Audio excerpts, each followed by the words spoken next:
నమస్కారం. మన సంప్రదాయాల్లో ప్రతి ఒక్క కస్టమ్కి ఓ అద్భుతమైన అర్థం ఉంటుంది.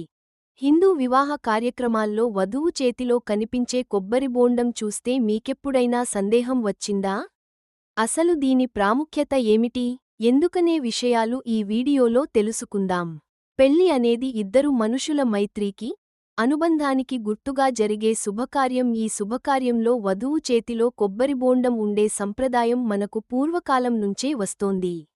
ఇది యాదృచ్ఛికంగా తీసుకొచ్చే వస్తువు కాదు, దీనికి లోతైన అర్థం ఉంది. కొబ్బరిబోండాన్ని పూర్ణఫలం అంటారు. పూర్ణత, సంపూర్ణతకు ఇది చిహ్నం. భార్యాభర్తల మధ్య జీవితం ఎలా ఉండాలో ఇది ప్రతిబింబిస్తుంది. బయట చూడడానికి కొబ్బరి గట్టిగా కనిపిస్తుంది, కానీ లోపల అమృతం వంటి తీపి నీరు ఉంటుంది. అదేవిధంగా జీవితం కూడా కొన్నిసార్లు కఠినంగా అనిపించినా, ప్రేమ, అప్యాయతలతో అంతరంగికంగా తీపిగా ఉంటుంది. ఇంకో ముఖ్య విషయానికి కన్యాదానం సమయంలో వధువు చేతికి ఈ కొబ్బరిబోండం ఇవ్వడం వలన ఆమె జీవితంలో శుభం, సంపద, పావిత్ర్యం కలగాలని భావిస్తారు. ప్రాచీనకాలంలో వధువుకు బంగారు ఆభరణాలు పెట్టి కన్యాదానం చేయడం పరిపాటి. కానీ అందరికీ ఆ స్తోమత ఉండదు కాబట్టి బంగారానికి ప్రత్యామ్నాయంగా కొబ్బరిబోండం, గంధపు చెక్క, గుమ్మడికాయ వంటి పవిత్ర వస్తువులను వాడతారు.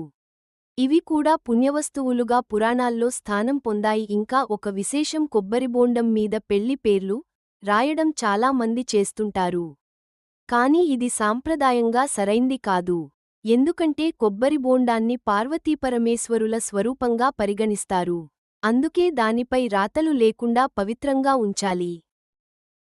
ఈ వీడియో మీకు నచ్చితే లైక్ చేయండి, షేర్ చేయండి.